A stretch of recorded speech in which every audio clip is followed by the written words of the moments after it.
Okay, the last video on corporate sponsorship in the modern world. That wasn't actually true. I'm not sponsored by Wish, although they do make exceptionally good t-shirts at a very reasonable price. And sadly, I'm not sponsored by Taifu Quick Tea. Delicious, but they know where I am. Okay, back to All Matters Guitar. Don't know if this is in a lot of people's favourite, just bang my guitar again on the wall, need to move slightly. A lot of people's favourite top 5 UFO songs, but it's definitely mine. This is a song called Lonely Heart, and I always think of this as the Neil Carter song, which is why I thought we'll use a bit of echo on it for the keyboard parts. But you could be forgiven for thinking this is somewhat like Bruce Springsteen's She's On, okay? This is the intro.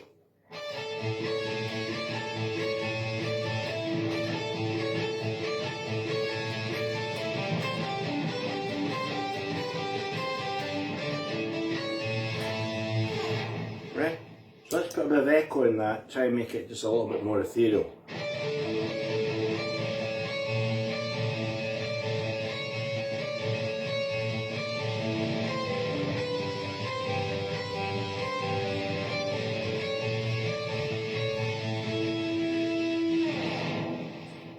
Right, song starts proper and the band play a huge A chord. Right, at this point Neil plays a sax solo, very short, and he plays an E note.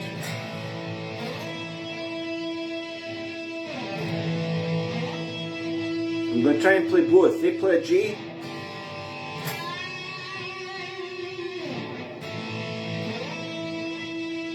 right, so when the band play an A, Neil plays a fifth, the E note, on the sax.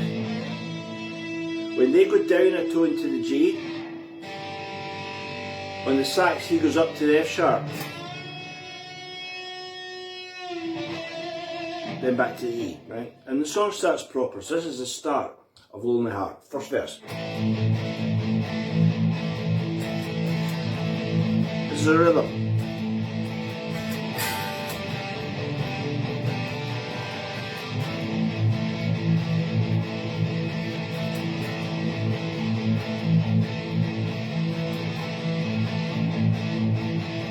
Second time shape.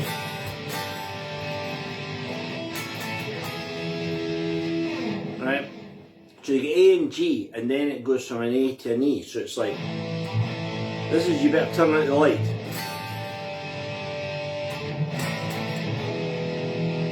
But I would play it there, with a suspended chord over the E. Right? And then it goes into, you know, which you imagine is fairly standard, predictable even, C sharp B A. But the next time it goes,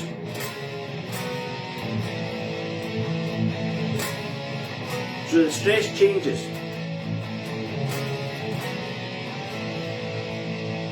So this is the La La La Lonely Heart, and the vocals do this. That's a harmony.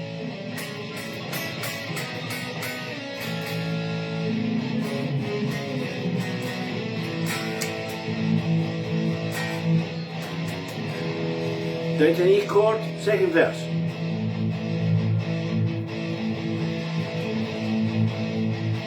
Let's turn out the light.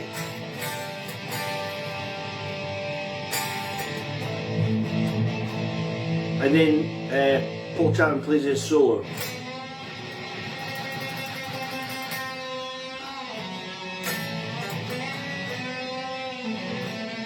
Right, at this point the band's going to F sharp.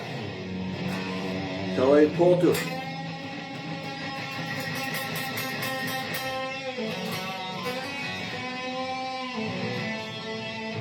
Second half of this, they go to F sharp minor again. And Paul goes. Right? And you can see what I'm doing there. I'm bending the B up to C sharp, sort of, but we'll get back to this. And the top note is a. So we're going, that's the melody that we're playing. but we're playing that F sharp with our right hands using a tap, right? You know all this stuff, yeah? Now the thing is, Paul doesn't play that like, he kind of, you know, juices it out a bit, so it's like, you know, it's just a little bit flat, it's in that indiscriminate pitch. It sounds great. Now, if we wanted to tap the F sharp note, it's here. But if this string has been pushed up, that would sound sharp. So we've got to fret a lower note to therefore pitch the F sharp note, right? You with me? So let's bend the B to C sharp and tap the E, which is now F sharp. Yeah? Thing is, he doesn't push it that far. Now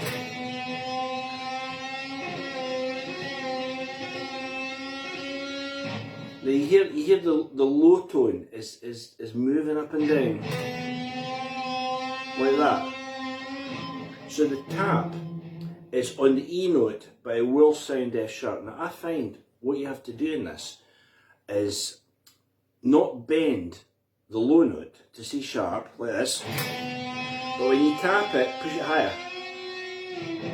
Get that? Right?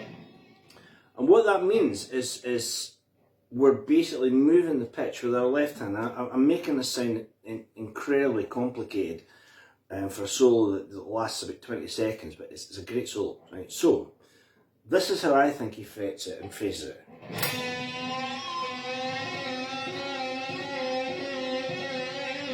Like that, right? The other thing is, you know, 1981 tapping was still relatively new. It was still, you know, you'd see him on Top of the Pops going, what's he doing?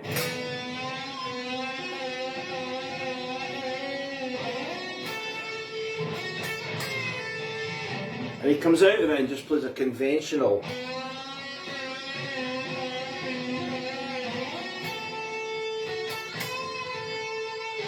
And then they want to come out of it. Now at this point, Paul plays this.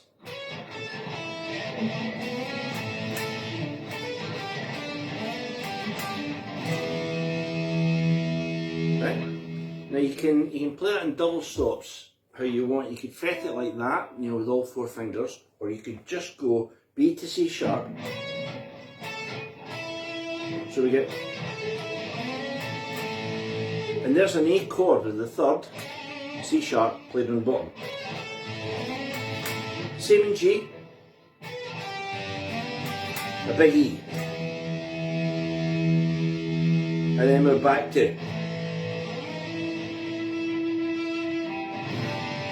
and Neil plays his solo. So I'm going to play Neil's solo in the next verse, in the next video rather. It's a sax solo, obviously. It's not a guitar solo, but you know, if you were playing it live with a band, you didn't have a sax player, you certainly could play it on guitar, and I think it sounded pretty good. Okay, so I'll be back with that one.